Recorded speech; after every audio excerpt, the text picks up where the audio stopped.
NENOMATICA, where mathematics meets YouTube excellence. This video walks through the theorem called the integer part of the logarithm, following the exact structure. Theorem, then proof, with 4 precise steps. First, we display the word example, then the problem statement in bold, orange, exactly as text. Now we show the theorem header, then start the proof for the case of greater than 1. Proof. Assume a is greater than 1, so log base a is strictly increasing. Step 1. State the initial inequality exactly as given. Step 2. Apply log base a to each part. Because it is greater than 1, the inequality direction is preserved. Step 3. Use the power rule log base of a to the k equals k to simplify both sides. Step 4. By the definition of the floor function, n less or equal to y less than n plus 1 is equivalent to the floor of y equals n. So we conclude floor of log base a of x equals n. For completeness, we mirror the second case as stated. When 0 is less than a and a is less than 1, the logarithm is strictly decreasing. Start from a to the n plus 1 less than x less or equal a to the n. Apply log base, which reverses the inequalities, and reach the same floor conclusion. Quick challenge.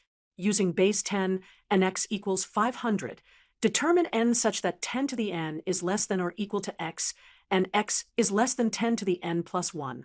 Then report floor of log base 10 of 500. Summary. We recapped the key rules, highlighted the solved example, encouraged practice, and suggested the next topic. Structural analysis. The source presents a single identity and requires we follow it exactly.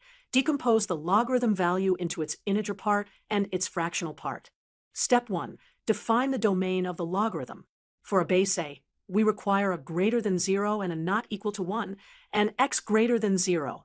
Step 2. Decompose the logarithm value into integer and fractional parts. This is the characteristic plus the mantissa. Step 3. Assign short variables to the two parts. Let n be an integer, and p be in the interval from 0 to 1. Mini example. For x equals 500 in base 10, the value of the logarithm is approximately 2.699. Therefore, n equals 2, and p is about 0.699. Final identity in compact form. Summary box. Recap. A logarithm value splits into characteristic and mantissa. Practice with base 10 logs, and explore the link between characteristic and the number of digits. Example. In this lesson, we analyze the integer part of the logarithm function. F of x equals the floor of log base 2 of x. We will extract the key formulas from the image, verify the algorithm step by step, and draw the graph. Optical character recognition results. We read the following printed statements. First line. 2 to the n is less than or equal to x is less than 2 to the n plus 1 implies the floor of log base 2 of x equals n. Second line. If 2 to the 3 is less than or equal to x is less than 2 to the 4, then 3 is less than or equal to log base 2 of x is less than 4, hence the floor equals 3. Step 1. We recall the definition of the floor function. The floor of y equals n if and only if n is less than or equal to y, and y is less than n plus 1, with n an integer. Step 2. Convert the logarithmic inequality into an exponential 1, because the base 2 exponential and the log base 2 are inverses.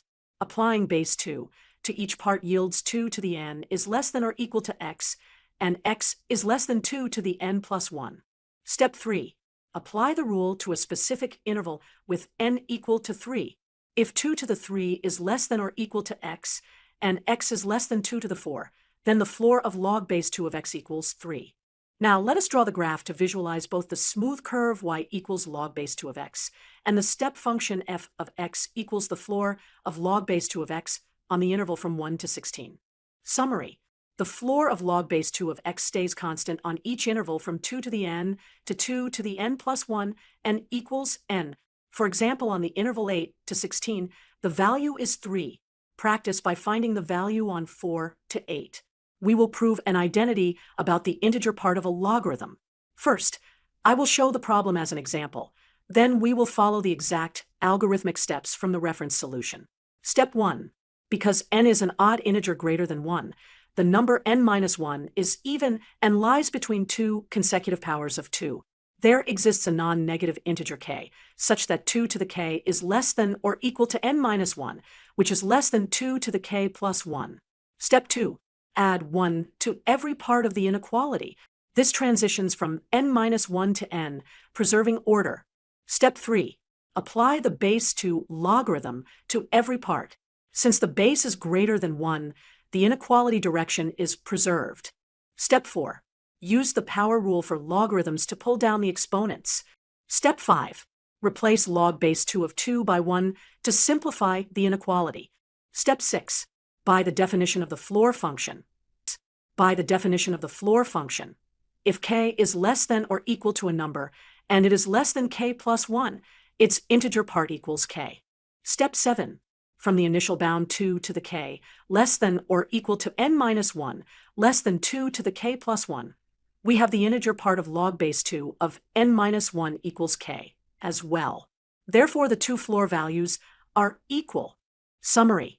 We bounded n-1 between consecutive powers of 2, shifted to n, applied logarithms, simplified using power and base rules, and then used the floor definition to finish the proof. Thank you for watching.